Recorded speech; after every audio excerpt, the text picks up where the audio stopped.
All right, I think we're live here. Hey, Dan, how's everything going? Hey, Nick, going well. I hear you loud and clear. Perfect. Thanks for taking some time here. For everyone watching, thank you for uh, taking me on this journey as we interview more folks. My name's Nik Fuller. I'm playing with some branding. Dan, I want your hot take. I'm your manager's favorite manager. What do you think of that?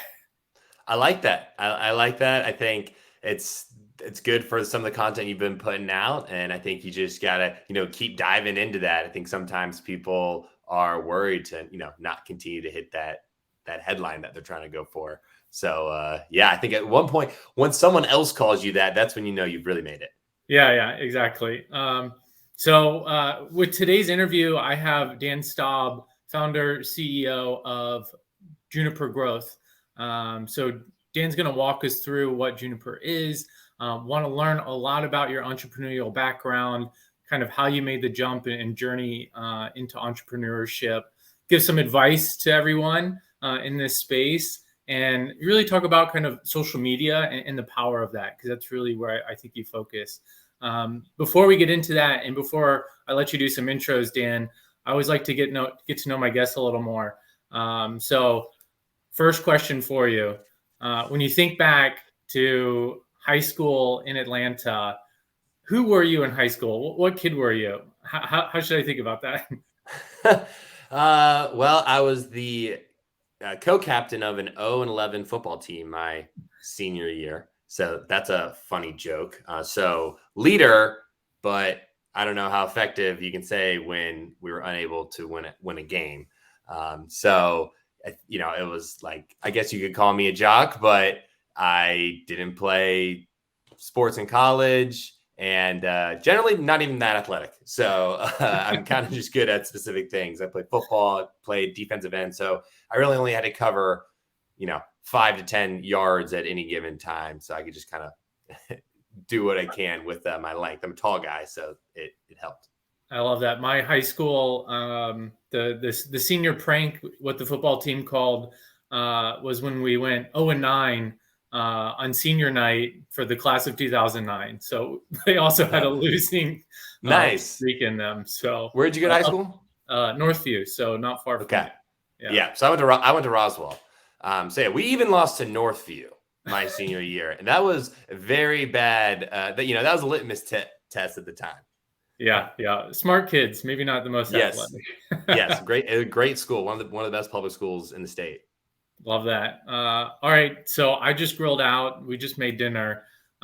What's on your back deck? Are you a charcoal grill guy or gas grill? I'm a gas grill guy. I'd like to think I'm a charcoal grill guy, but just starting out to say the least. So just gas, make it easy. What did you cook on? So we have a charcoal grill, just like the little blue ones from Lowe's. My wife refused, so I had to learn how to learn charcoal grill. But we're not green egg people. That's a whole next level. I'm not Yeah, prepared for. not yet. Yes, exactly.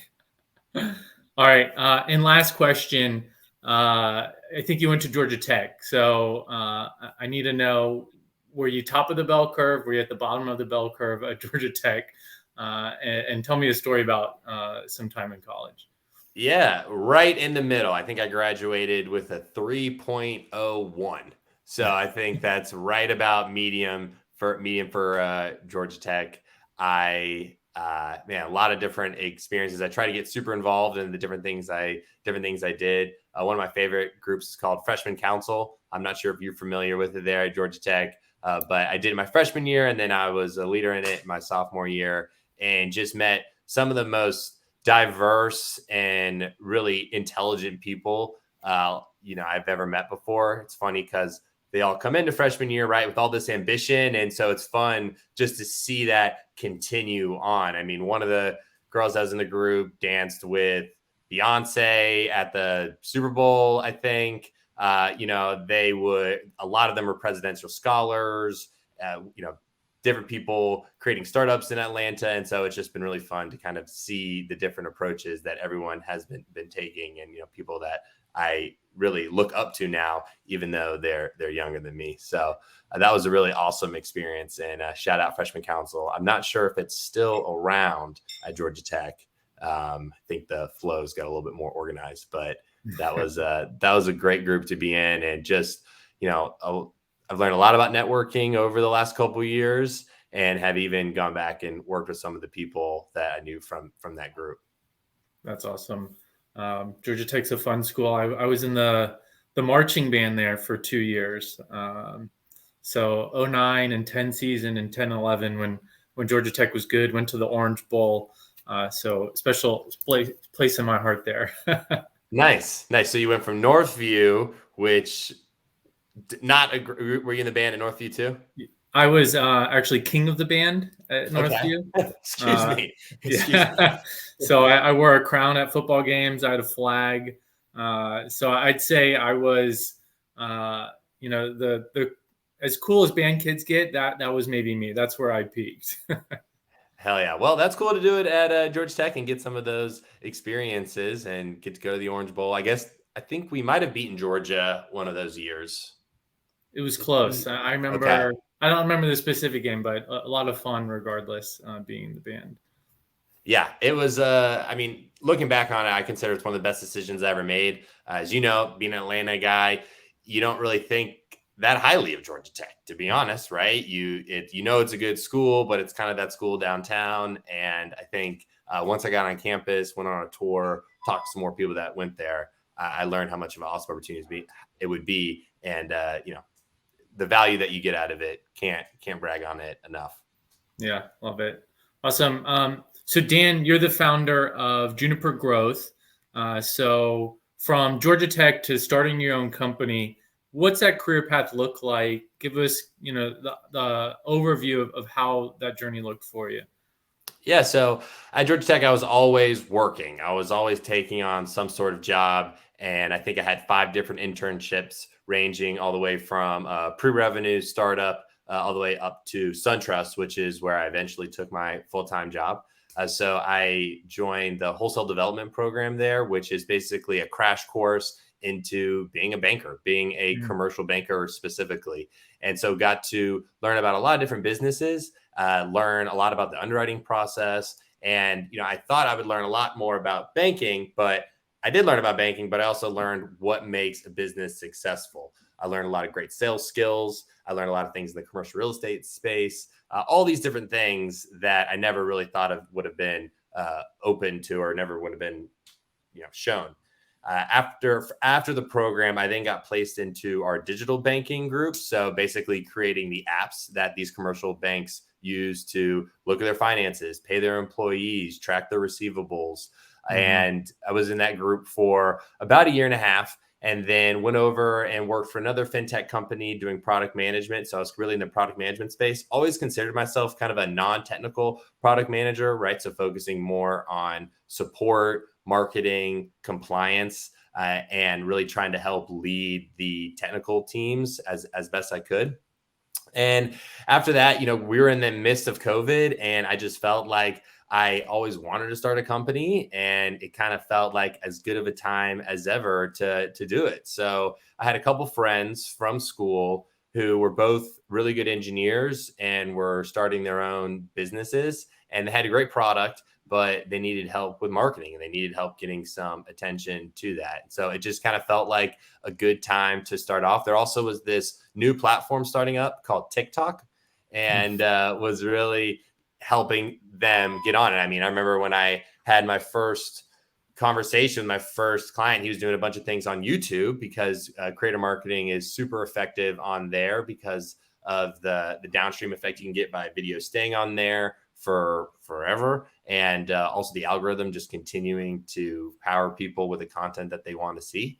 But I said, hey, I'm seeing some similar posts being done on TikTok. We can get it done pretty quickly. All we have to do is reach out to them. And we had our first really large campaign. I think one of the first videos we did was actually one of the best ones that we had. That's kind of what happens with TikTok. So, just try to give advice throughout the conversation here. But as people are building out your TikTok channels, the first 6 to 10 posts are very important. Like, you really cannot develop a strategy after the fact. That's important for a couple of reasons. One of the reasons is, just like every other platform, as soon as you get on, they want you to stay on there and they want you to enjoy it as much as possible. So that first post, that second post, it's going to get juiced. It's going to get juiced by the algorithm. They're going to share it in a way that they're not going to share your other posts. And so it's really important to come out with a splash and make sure that you have an idea for how to post consistently. So at first, it should really be all about the quality of your posts and making sure that's coming off the right way. And then it needs to be really more so focusing on consistency and having a consistently talking about what your brand does and talking about your product's benefits. Yeah, I love that. And so let me recap here. So Georgia Tech, graduate, go into banking, essentially at Truist, maybe we'll call it SunTrust, and moved into maybe some of the online digital parts of that organization, made the move into product management, really helping shape what gets built. How do we talk about the product? Dip your toe into marketing within that organization. And then as COVID comes around, help some friends launch, I think it's a golf brand, and help kind of springboard that marketing efforts there. Yeah, so Piper was actually the first big e-commerce company that we worked with. So the first two businesses, one is actually called Nutility, and it's one place to pay all of your utility bills.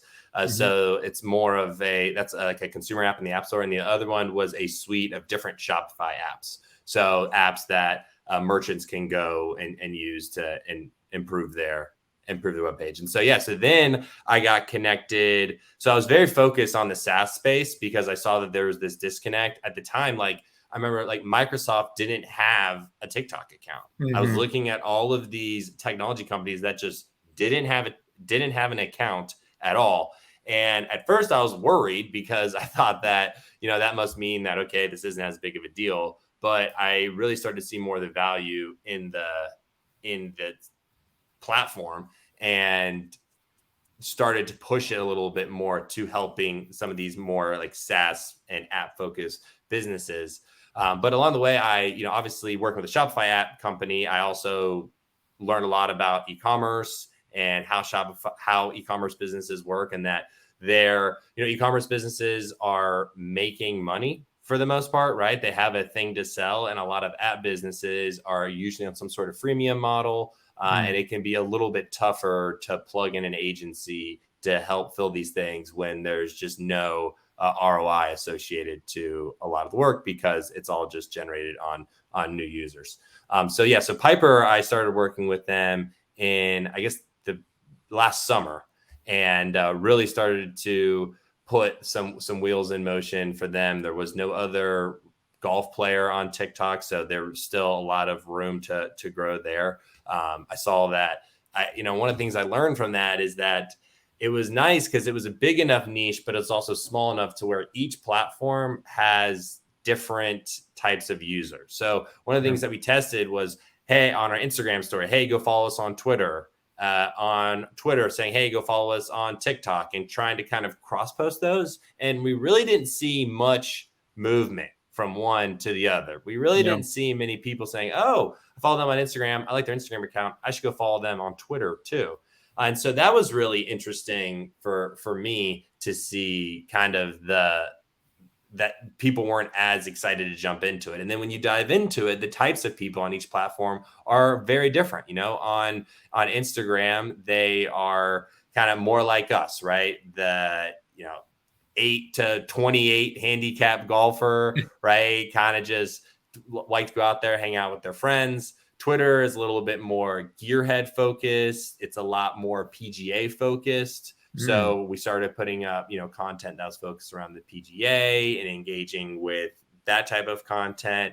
And then TikTok is for like people who haven't even played golf. I mean, there is a little bit more of the Instagram world, right? And that type of group, but that it was even a little more erratic. So we posted a lot of different content on there, trying to capitalize on trends. And it ended up proving out to be pretty successful. And that was in they were doing post-sale surveys, and TikTok was one of the leading generators. So that was really interesting to see. It's led by basically, I mean, I got an e-commerce MBA because of the team that they have there. And Mike Gottfried is the CEO there, and he really helped kind of point me in the right direction. So, one of the problems with the agency space is you're not there forever, right? A lot of it is you're trying to raise people up so that they can be more successful once you're gone. And so they've now hired a social person in-house to help them execute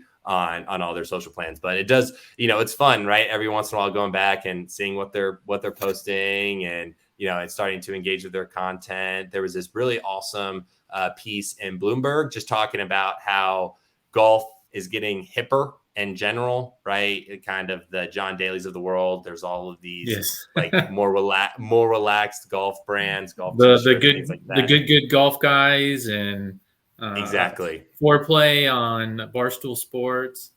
Yeah, it's. I mean, I think it's great. These matches that they're doing with athletes, I think it's great. I think we'll see a lot more of that in the coming future. So yeah, Piper was featured in one of the Bloomberg this Bloomberg article, and so yeah, just things like that are really fun to see, and it's nice to see the fruits of your labor. So now, really focusing on still trying to work with some app companies, but have been doing a lot more in the e-commerce space. And really helping people crank up their social world. One of the biggest things is we do paid ad spending too, but some people do paid ads in-house. And so it's providing content that is going to be more effective for paid ads is what we've seen be super effective. I mean, I think UGC content is like it's like 30% better ROAS when you're using that content for your paid purposes. I need you to break down some acronyms for me, Dan. UGC, ROAS. Sorry. So, okay. So, I'll take a step back. So the best content is someone talking about your product, right? We can use golf ball as an example, right? Just use this golf ball, go check it out. So user generated content. And so now it's, what are all the different ways that we can take that content and break it up so that it's not just sitting in someone's feed somewhere and then you flip by it and no one ever sees it again. So one way to do it is just posting it on your social, right? Asking for permission for it, reposting it as a story, or saving the post and reposting it on some of your channels. That's one way to do it. There's also email, right? You could say, if you wanted to push a messaging across that says, send us you using the ball. That type of content is going to be a really hot piece of content that someone's going to be able to see and then, emulate in a way and share whatever maybe hashtag you're using or, the like. So that's one good thing too. But then also on paid, so we're saying that the user generated type posts are getting a better return on ad spend. Our ROAS is return on ad spend compared to normal content. So you kind of have to think about not only the impressions that you're getting from the content going out, but then how much better this content could possibly perform compared to another piece of content. So for instance, you do one paid ad that says, use this hashtag, and it's just a static image that's built, static graphic design image, as opposed to using that video. It's just going to get the messaging across a lot better. So the more I can get my customers to talk about the product or create content for me, and then you put some juice behind it with some ad spend, that's what you're seeing converts a lot more than, maybe more traditional, graphics and logos.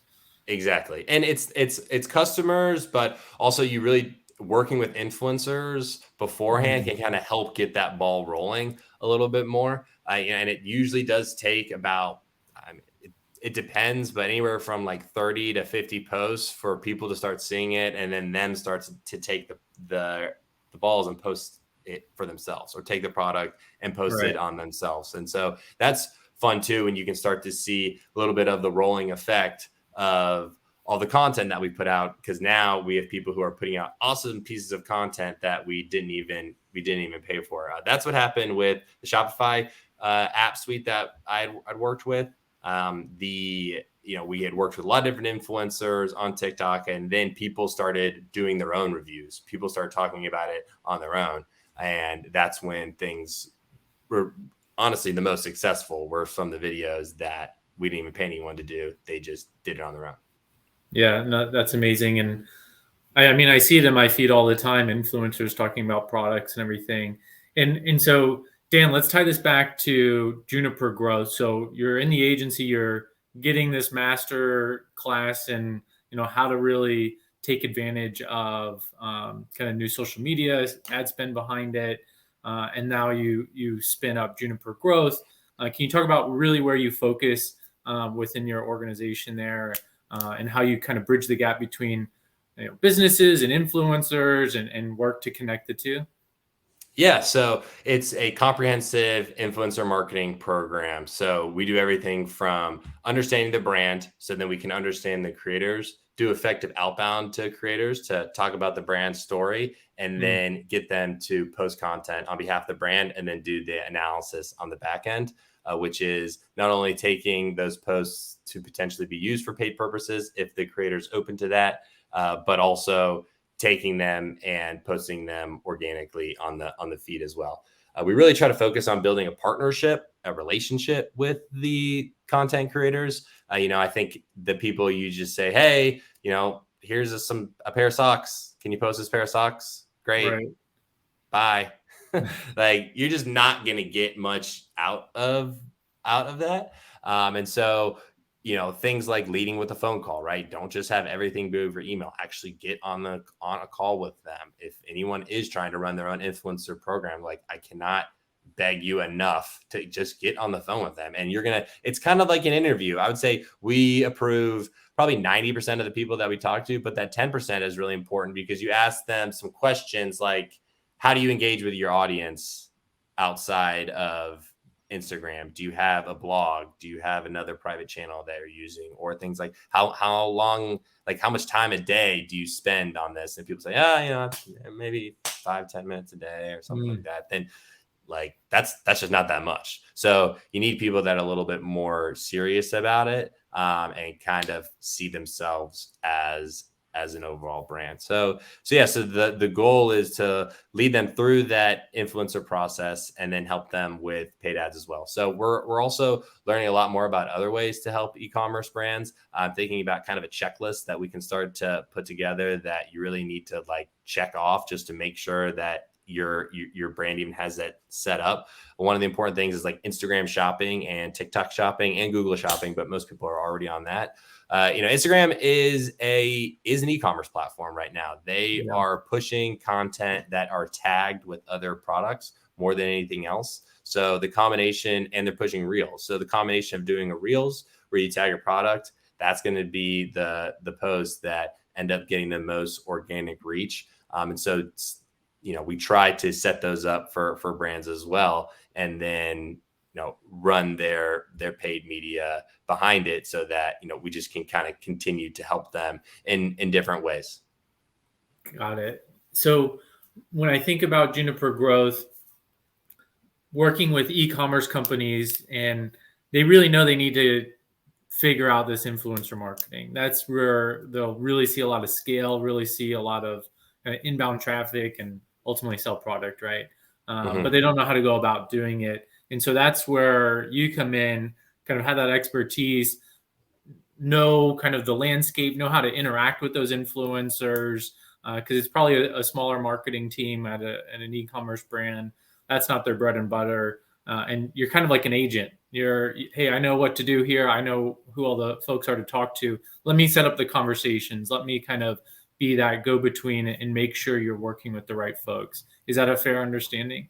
Yeah. And we talk about the specific brands. I've learned that the best companies to work with are ones that already have a social media manager in place, because he or she has all types of other things that they want to be doing. And this is just kind of another checklist on their list. and maybe they're sending a couple DMs here and there. Maybe they've tried it a little bit, but they haven't really been able to push it. And so usually my job is to come in and make their job easier, right? Make them look better to their marketing manager and their boss. And it's also when a brand has a social media manager, it tells you a lot more about the brand, right? That means that they're at around 10 employees. That means that they have, good steady amount of revenue, maybe 5 to 10 employees, steady amount of revenue, right? They're thinking about things in a holistic way. Whereas sometimes it can be a lot more difficult working in tight connection with the CEO, especially if it's not a marketing focused CEO, because now I'm coming in, I'm having to make the decisions for you and do the execution, which is fine. I think that's good too. But, let's just set that stage beforehand and make sure that we're kind of all online. And also when I make a decision, that's what we're going to be running with. So, but yeah, that is the biggest, when you're working with a marketing focused CEO, someone who has a marketing background, they understand what you're saying. Okay, yeah, that sounds good. Go do it. Somebody who doesn't have a marketing background, they start asking questions. They start asking good questions, right? Like understandably so. But now I have to kind of explain to you a lot more about what we're doing as opposed to just going out and doing it. I think that's just something I've learned in general with CEOs. My favorite clients to work with is when they're on their second, third, fourth, fifth business, because once again, they understand the value of an agency and how to use them and how to leverage them at different points in time. Whether it's, okay, we need to bring an agency on because our budget is larger because we're a seasonal product and this is a super seasonal time. Sometimes those can be the best projects to work on. It's a tight, almost like a project window of, okay, we're going to try to get as much content out as possible to really help sales during the seasonal time. And as opposed to just kind of being on a monthly retainer and helping with projects consistently as we work through them. Got it. No, it makes a lot of sense. And I think it's part of, any business is learning to qualify. You don't need to work with every brand in the world. Not every brand's ready to work with you. So it sounds like you've kind of gone through that process and now you have your ICP, ideal customer profile, of what makes sense. And as you go out to reach out, LinkedIn message, try to drive business, you have your threshold of where it's worth spending your time. Yeah, I have an uncle meter. So my first client I ever turned down was my uncle. Okay. And is this Bob Staub? Maybe, but maybe. And it just what is the profile of this type of person? And this is someone who I think I would recommend other agencies to look out for. And if you are that person, think about that too, is having had multiple different businesses, none of them were really ever successful, and just always being the salesman and never really being the operator, right? You could start to if you are agency talking to one of these folks, I would, ask really specific product questions. I think that's what I learned a lot from my product management experience, is how well do you understand the product? How is your product different? Go in and use it, right? A lot of times I'll go and I'll use it and it doesn't work. Hey man, you kind of talked a big game. You said we could do a lot of things, but it doesn't really work. So it doesn't work. That means you're not making money. That means you don't have a budget. That means this isn't gonna, the budget is actually the last thing, because if the product doesn't work, then there's not much that we can do. So that's been really important too. And I'll get some good leads and I'll get excited about it because they look great on paper. And then I'll start to do some education on afterward. I'm like, this is an uncle. He's an uncle, man. And then get on the phone, and I'm usually right. So that's just kind of an interesting thing, right? I think so. It's important to get that ideal client profile out, but also think about the negative client profile, right? The things that are really important for you. We are focusing on teams. We want to work with a good team. I will work with a good team who's going to treat us with respect and understand our value, but they're paying us a third of what a team that is just hard to work with. And so it all comes down to the sales process. That's one of the biggest things I've learned in the last 2 years of me doing this is how to sell effectively. And, any contract that I've had that didn't do what we expected it to do, I could have expected that in the sales process. If I had gone through the sales process in an effective way, then I would have been able to suss a lot of those things out. So that's something that I've really been enjoying for sure. I've always, I have a sales personality. I've, done other salesy type things in the past, but really focusing on what your offer is and how to close a deal has been really exciting. And so it's been exciting too to create some revenue goals for us that we can potentially hit, and knowing that I have the sales process that I can lean into. That's awesome. Where do you see a lot of your clients coming from? Is it word of mouth, or are you running paid ads and have influencers yet? What does that look like for you? Yeah, so the priority for 2022 is 3 things: cold email, which has been really effective; partnerships with other agencies. So think about agencies that are doing other stuff than us. So maybe a website, the Shopify website development agency, they build out the website for you, and then they can recommend a growth person, a growth agency to come in. And then the last one is just branding, right? So trying to work on the brand a little bit more, have it be something that people recognize some more. I've been on Twitter a little bit more, talking more about that, just trying to get into the conversation. But I would say the first 2 are the main ways. I haven't had anyone that just kind of heard us off the side of the street and reach out yet. So a lot of it has been working with those agencies and then doing cold outbound. So that's been good. And then, some referrals will start to trickle in a little bit more, but those are really the core ways that we get customers. Yeah, love that. And let's switch gears a little bit here, Dan, because I'm just really fascinated with content creators, influencers, seeing people build their personal brand. We talked about this a little bit before kind of the interview here. What do people get wrong about kind of this whole creator economy? Thinking it's just Instagram models posting pictures.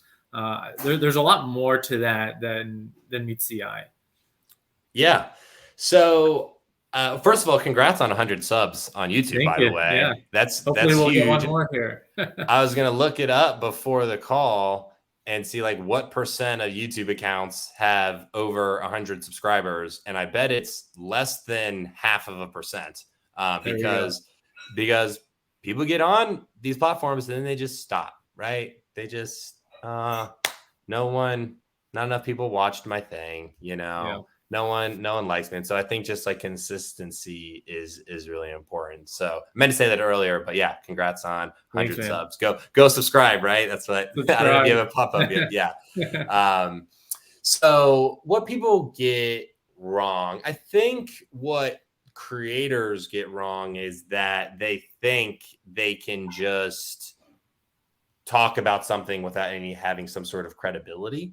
And that's where the issue comes into play. Is it's like, so let's use a mom influencer, for example, right? So there's the mom influencer who just had a kid and she's really excited about kid stuff. She's buying all this kid stuff. She knows a lot of really important things that a new mom or a new father could use, but she might not.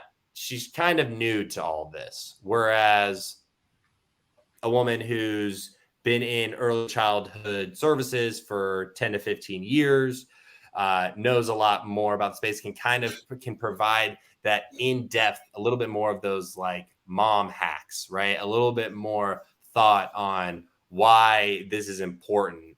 So when things like the formula shortage come up, right? It's the difference where maybe the new mom who is new to the space puts up a post that says, support. So this is a tough thing. Support this cause. That's great. That drives attention. Their followers want to see that. Whereas the person who might be in the space a little bit more, she's probably going to do, five Instagram story clips on it, right? This is what's going on. This is why it's important. go support this group, right? Same call to action as the first one. And it's not that, it's not necessarily that they have misaligned information. I think it's just about having the chutzpah to be like, I know what the hell I'm talking about. So I need to put this out and I need to educate people on that. So I think that's kind of, that can be a thing that people don't really realize. And that, it's because you are hearing people say, oh, I bought this product because I saw so-and-so talk about it. And it's because I trust so-and-so because of this background that they have. So I think that can be, and it's also easy to spot the ones that just don't really make sense. The partnerships that just don't really make sense. Why is, like, I thought this guy was a trainer. Why is he talking about chapstick now? Right. Like he and it's because he got a good brand deal. It was a good fit for him. And yeah, sure, maybe it is chapstick that he actually likes to use. But if he leaned a little bit more into its niche and was talking about that specifically, then that's the stuff that people want to be influenced by. So that's one thing that I think people are, not getting as much. I also think that brands that are really tight around what the creator has to say, and this is exactly the type of content that we want, that's not a good fit either. That's actually the opposite of what you want. You want to send 10 products out to 10 different people that live in 10 different parts of the country, 10 different parts of the world, and are using the product in different ways. You're going to get better content out of it. You're going to get better, like they'll say things and you'll be like, oh, I never thought of that before. Like sometimes marketers will look at reviews and someone will say, some funny thing or something. I'm like, oh wow, we're going to take that and kind of run with it as much as we can. So I think that's something too that a lot of brands are just sort of missing the boat on, is they treat it like a commercial. They treat it like it's an endorsement. And, it depends on the company, right? A financial institution that has all these regulations that they have to abide by, that's one totally different thing. Whereas you just started selling this thing online and, I say just go for it. And as long as it's aligned to your brand and aligned to what you stand for, then it's a good thing to keep up with. There needs to be that trust with the audience for who's talking about the product. And then I think that's part of that 10% that falls out of your kind of vetting of who a brand works with to make sure it is that right fit. So you can trust them to say, here's my product. Here's what we think it does in the value. Now you go make content around it based on, what value it brings to you, and kind of putting that trust out there. Is that what you're seeing be successful? Yeah, that's definitely. And also it's hard though, because people are charging for that trust. They're charging for that knowledge, just like, I as a consultant do, just like you as a consultant do. Right. And so you have to be able to manage what that middle ground is going to be. And so that's why I always try to look for people who aren't just posting. They also are creating some sort of off channel interaction, Facebook group, newsletter, group chat, things like that, where you're just going to convert at a way higher rate, and people can start to build up that connection a lot more. Yeah. It's kind of like you, right? So I was thinking, one of the things I was thinking about is, who should Nik get to sponsor your podcast, right? And how would I do it? I think you kind of, the goal is to get to a NASCAR driver. So the similarity to that is, you think Tony Stewart, you think Home Depot, right? When you think Jeff Gordon, you think DuPont. I still don't really even know what DuPont is, but that Jeff Gordon drove for them, right? Yeah. And so that's what I think you should ultimately get to, right? Is these are the specific, I think a software, a management software tool would make sense.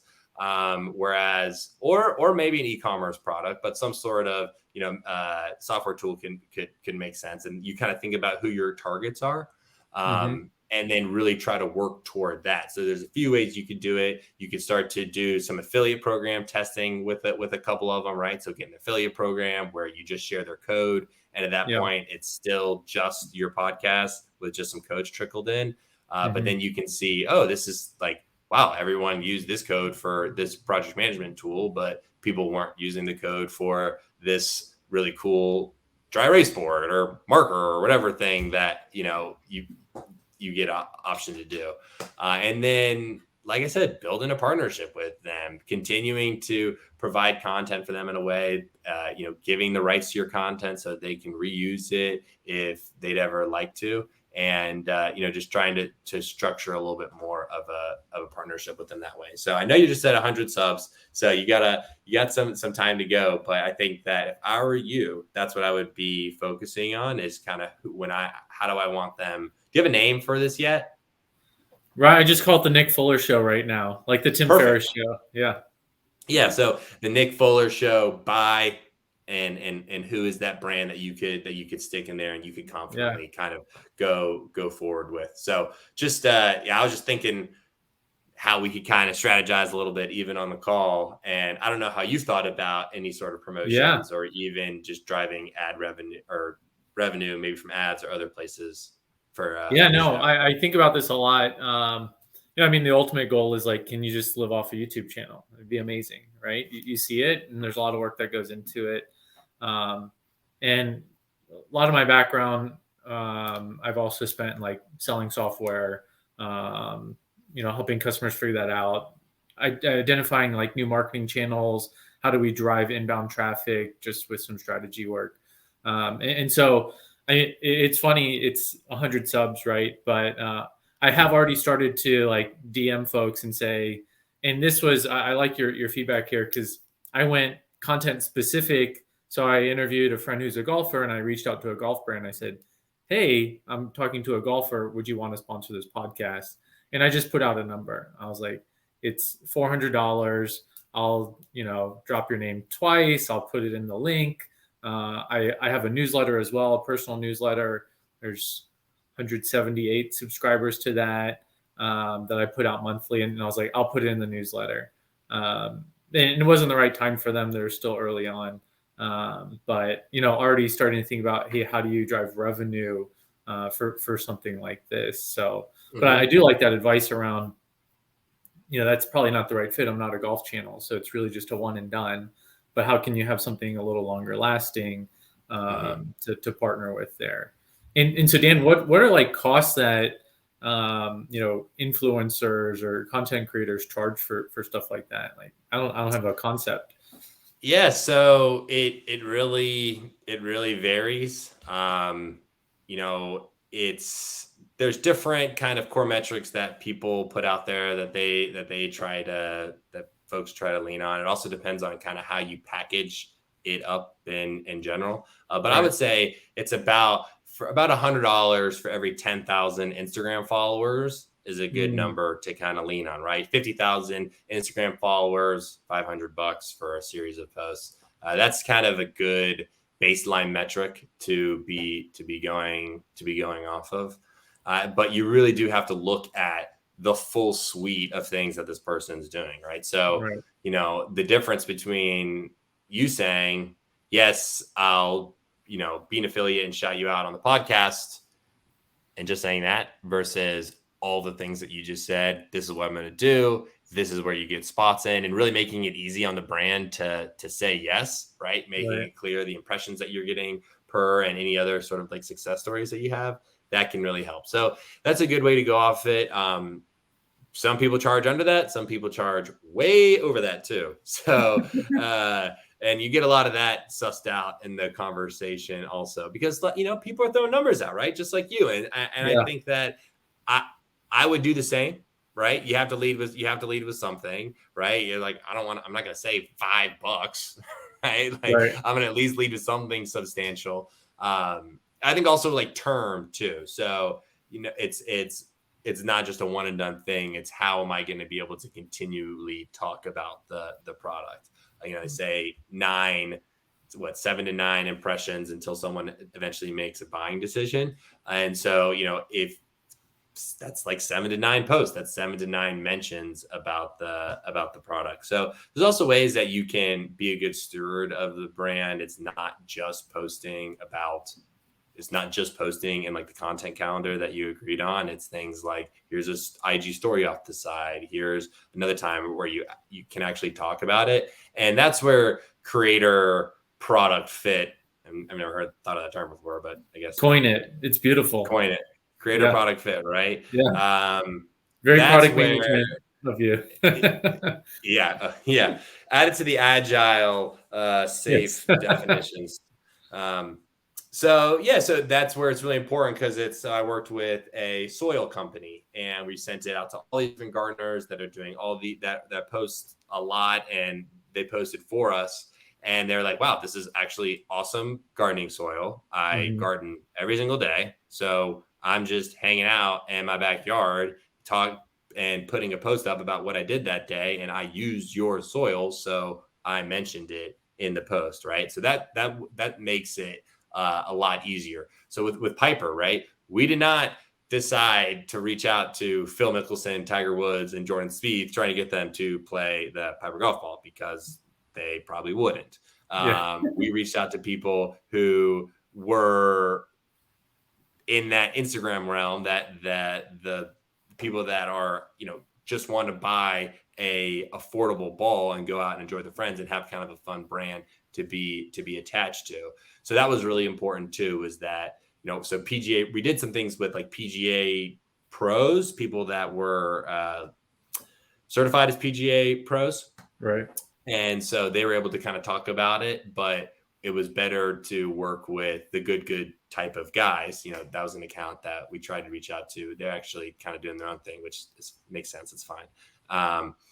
And so that was just like really important. And the reason why it's important is because then that's when you get the free work that you didn't really initially commit to. And it just makes it feel like a lot better partnership. The creator product fit. Creator product fit. Yeah. Juniper growth. Yeah. Call that you can name that the post. Yeah. Love it. Or no, this is awesome, man. What are other channels that, creators leverage? So you talk about community a lot. What does that look like? And because one thing I'm trying to figure out is there's so many different places you can post, and I'm trying to figure out, do I drive traffic to one central spot, like drive it to my website or drive it to the YouTube channel, or should you create or think about these different channels as different properties? Like these followers live here, create content for that. And you just have to create 4 different kinds of content to grow all these different channels. So does that make sense? Just it does. Spend your effort. Yeah, it does. And it's, it's something that I'll start working with a brand, or we'll do prospecting with them. And it's like, you guys have all this stuff and you're just spread too thin. So I do think that focusing is really important. And it goes back to, who are you trying to reach out to and what channels are they on, right? If you're trying to reach out to 63-year-old men, then Facebook and a Facebook group is going to be a great place to do it. If you're trying to reach out to, 32-year-old tech-inspired women, Twitter is going to be a lot better place to do it. And if you're trying to reach out to business executives of any age or gender, LinkedIn is going to be the best place to do it. So I would be on LinkedIn if I were you. I would be like kind of using a lot on LinkedIn and using Twitter and LinkedIn together for nothing more than just testing which content does well. If it does well on Twitter, it's definitely going to do well on LinkedIn. If it does well on LinkedIn, you're not as guaranteed on Twitter, just because it's almost like what mood people are in that day, but it's going to do kind of good. It's going to do, you're going, if it performs a lot better than all your other content on LinkedIn, you're going to get some sort of lift on it. And then in terms of like where to drive people to specifically, because the YouTube for you is kind of just in the background, just another thing that's kind of going on, and you're using the YouTube content to post on LinkedIn and Twitter, and the newsletter too. But I would focus more on the YouTube side of things, especially right now. And it's going to just generate more value for you, I think. So drive people to the YouTube from those channels. Yeah. So, well, it's not, it's, you're driving people to the YouTube, but you're more so using it as a way to improve any copy that you put in LinkedIn. Because at the end of the day, we do want them going to your website, right? That is the website. Let's talk Calendly link. Okay. Now that's the exact, how to get in touch with me. This is my email, right? Okay. Send me an email here. I mean, I've seen people on LinkedIn too, putting their phone numbers on there, which has been, I think you've got to get to a point where like it's actually more convenient for people to reach out to you over text. But yeah, I think that like those two are more like awareness channels, and then your website is eventually where you want people to go to and start to really understand what you do and what you're good at. Right. And the YouTube is complementary to the whatever you put on LinkedIn. So as opposed to just having a regular text, that's just extra content you put on there. It's not the content.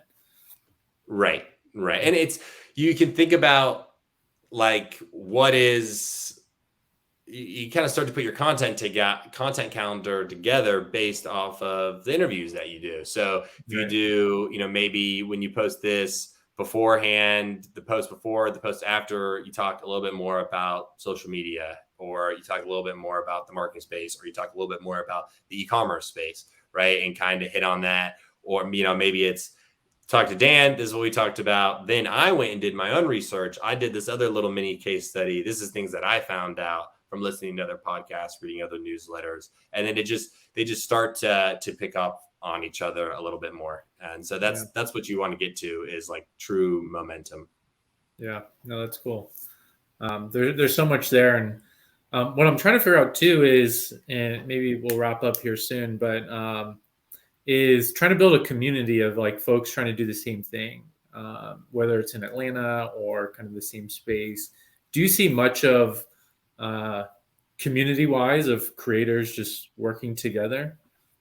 No, definitely not. The people who like, and we tried that, especially early on, trying to kind of get people to like, all right, we're all going to set up a call and everyone's going to talk to each other and stuff. And it's funny because everyone's so extroverted on the camera, but sometimes when you get people to talk, it can be a little bit difficult. Also, you're paying people different rates. They're putting out different content. They might even have some like they're competing with each other in some sense too, right? So that was challenging, but I did see, I was like, they said no one's ever introduced me to another person before. Like, we've never had anything like this.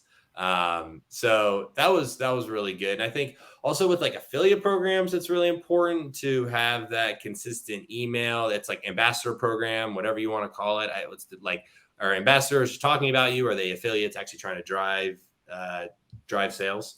And so that's an important thing too, is like, how do you kind of nurture that community of like closer influencers and people that talk about your brand so that they know, oh, there's this new sale coming up. I like this brand, so I'm just going to go out and post about it. Right. Or I see they posted about it, and now I'm gonna engage with it in some way. Or you're doing a giveaway. Giveaways are great ways to get an extra lift from creators. You've built this relationship with them. They like you, they like your product, and then you say, hey, can you just repost this giveaway post for us? They're like, yeah, sure. And that can help, kind of going back to building that relationship.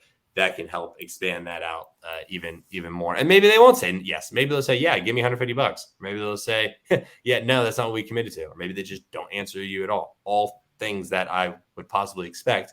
But if you've done if there is that creator product fit, then it won't be as much of an issue. In terms of here in Atlanta, I would love to get a group of people on a consistent basis. I've even just me and two friends going to get breakfast twice a month has shown challenges, right? Just getting people to come in. I mean, we've got people starting families, we have people starting, all types of different things.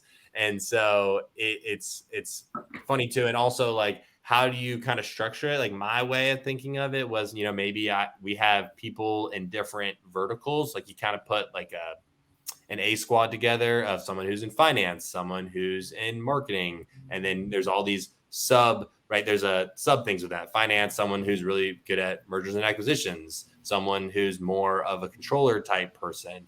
Marketing, you can break it out into, there's like 16 core marketing channels that you get people in. And so, just thinking about how to build a group like that. So I'm open for ideas. And even if it's just something to start as like a Zoom call or just something to kind of start sharing ideas with people, I think that it can be really good. Commercial real estate guys, I was talking to commercial real estate friend, and he said the same thing. That type of stuff can be really good. People who are really in sales kind of oriented positions, but are hitting one of the key operations within a company. Yeah. Well, we'll keep working on it here. I think that'd be a lot of fun, and invite me to breakfast. I'll come one out of the 2 days. Cool. Yeah. I think we've been doing it at the Silver Skillet. There we go. The Silver Skillet. So feels like we've been, people have been sitting there having breakfast meetings for a long time. Sure, yes. A lot longer than before we went to school near there. Exactly. All right, let's wrap up here, Dan. And before I do, I want to kind of pull up 3 tweets that I thought were fun. I want you to talk me through them. Sound good? Yeah. All right. I'm sharing my screen. Let me see if that's coming through. Sweet. This one resonated a lot. What drove this? Are you getting tweets? No, I mean, yeah, just seeing a post. So we all know the pictures, right? We all know the post of like, happy birthday, dad. Love you so much. And the jokes are like, your dad's not even on Instagram. He's not saying this. Yeah. And yeah, I just saw a post with a family friend who they're like out on a hike at the river. And he's like out hiking with my son. And, didn't even tag his son in it. And his son's just like, hey, so I just thought that was kind of funny. And it's just talking about the shift of especially IG, right? Like he probably didn't tag his son because the son doesn't have an Instagram account because he's like was born in, like 2000 and like a lot of those younger folks are not getting those accounts. So yeah, I just thought that was kind of a funny take. And I mean, it always just drove me crazy. People posting about they drive me crazy, but I always just thought it was funny. People like saying happy birthday to someone who just isn't even really gonna see it. But never gonna see it. Yeah. Yeah. I'm glad you like that one though. That's a good one. A little more business focus here. Can you talk about kind of like the IG funnel and what that looks like? Yeah. So Reels, like I said, that's the content that's going to get pushed the most. So that's the content that someone is the most likely to see that you put out is going to be is going to be an Instagram reel. And they go to your page, they follow you, and then stories are going to be the way they kind of keep you in mind. Oh yeah, that's the Nik Fuller, that's the Nik Fuller Show, right? That's this brand. Okay, I remember that. And then posts, it can be a place that's specifically where that like IG shopping feature that I was talking about comes into play. That can be where people go and actually, click on the link and then buy it, right? So it's okay. I saw their reel. I saw their content. This is cool. I've been keeping up with them for 2 months. Now I just saw a post saying they're having a Memorial Day weekend. I've been looking at that t-shirt. I need to go buy it. So that was kind of the structure for that. And so it's just thinking about how, like, when I say post accordingly, is you want to think about like what your goal is to be getting out of it. So for instance, when you post an IG story, hey, go buy our thing, hit this link, people aren't clicking those. So for anyone who's listening, you can do them. They help the algorithm a little bit, but don't expect to be getting a ton of sales from that necessarily. And it even can look kind of addy. It can look kind of spammy on the stories. This isn't pretty. I kind of want to keep going away from that. That's not really the mindset that you have someone in when they're looking at stories. So that's kind of what the breakdown for that one was. All right, last one here. Community. Yeah. I mean, mentioned a lot of this stuff, but yeah, it's just way more effective. You're gonna convert a lot better in one of those off-channel communities, and you means you're working with someone who knows what they're doing and is trying to create a lot bigger play, as opposed to I just am a good looking person and I go on fun vacations and somehow I hit 100K followers, but I don't really know what I'm actually doing. So I'm glad you like that one too. All golden. Awesome. Yeah. Well, Dan, I think that wraps us up here, man. Where can people find you? How can they stay in touch? Yeah, so Twitter is a good place at It's Dan Staub. You can also check out our website, growjuniper.com. And yeah, that's kind of the best way to do it. I'm very, very reachable. And I know Nik now too. So if anyone knows Nik, and he can reach out to me directly. But I would say those are the best places to do it. Perfect. Well, Dan, thanks so much. And for anyone who made it this far, again, appreciate your view, appreciate the time. Subscribe, go be 101. Yeah, let's get to 101 here on this video.